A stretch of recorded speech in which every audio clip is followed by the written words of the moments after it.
Welcome to the Daring to Succeed podcast. Joining me today is Laura Allen, a career transformation and business coach.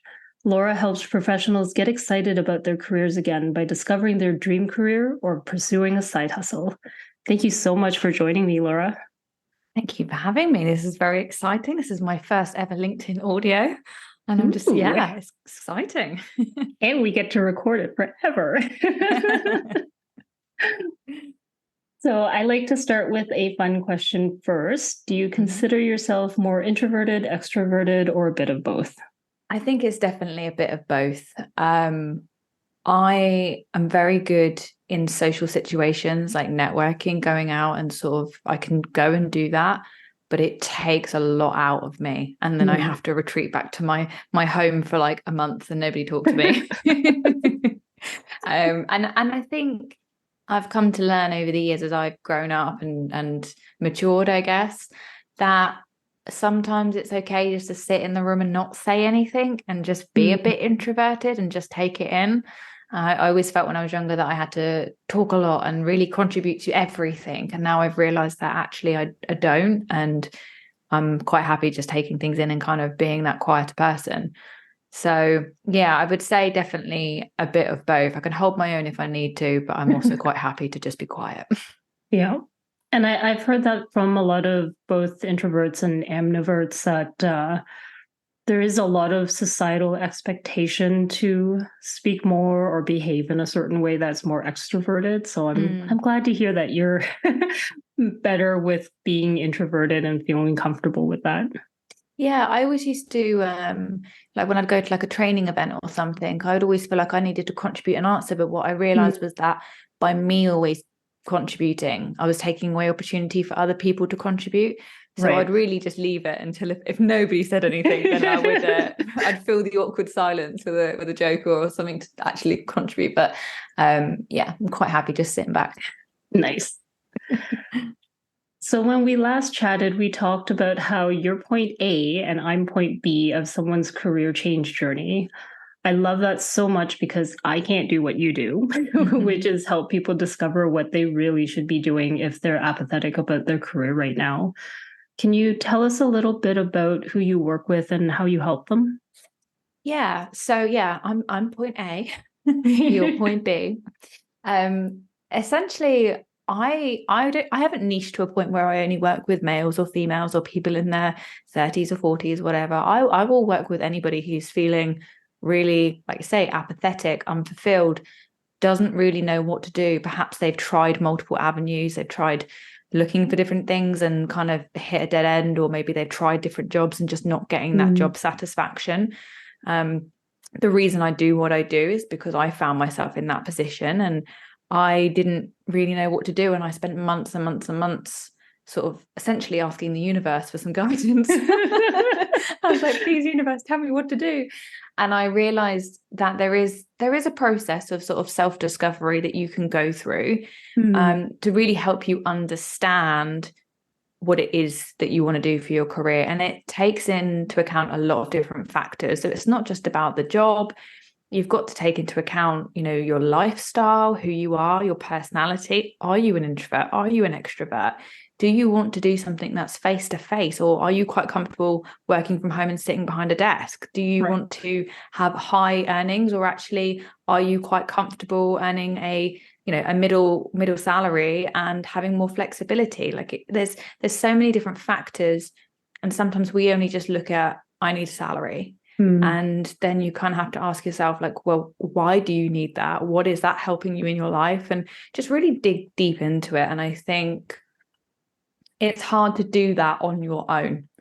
And people have busy lives. So how often do people really sit down with a pen and paper and go, I'm going to really dive deep into this?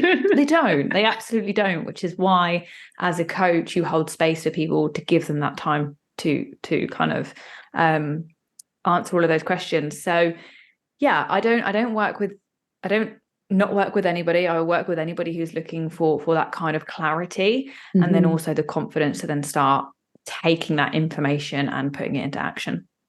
Nice.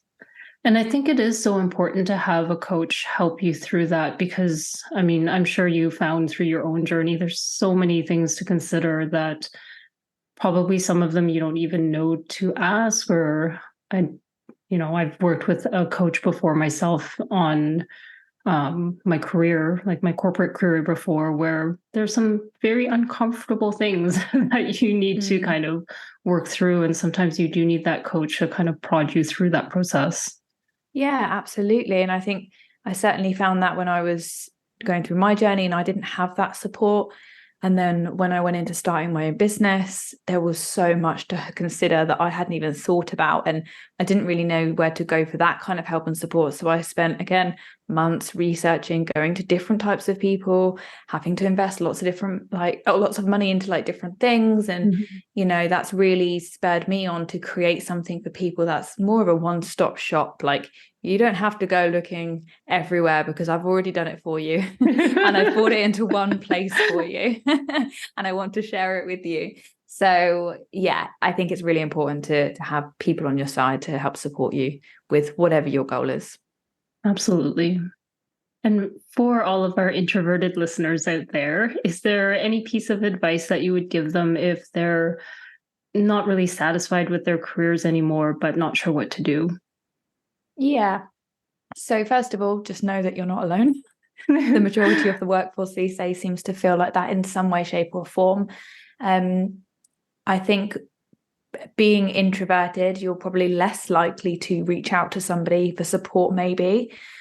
But I would encourage that you do. And it's just about finding that right person for you. And, Juliana, you specialize in helping introverts. Like how much better of a person can you find, because essentially you want to find someone who's going to be able to bring out the best in you and not drain you. So, there are loads of very amazing people out there to support you, but they might be really super high energy. And actually, that's just not what's going to work for you. To just keep looking for somebody that can support you.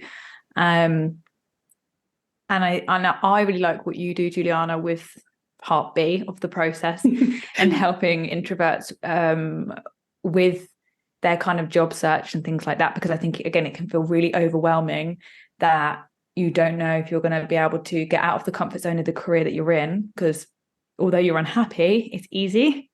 You know it. You haven't got to go anywhere. That whole taking the jump can be really, really scary. And I think learning about, who you are, what your skills are, what you can bring to the table, and being able to sell yourself is really, really important. So please just seek help.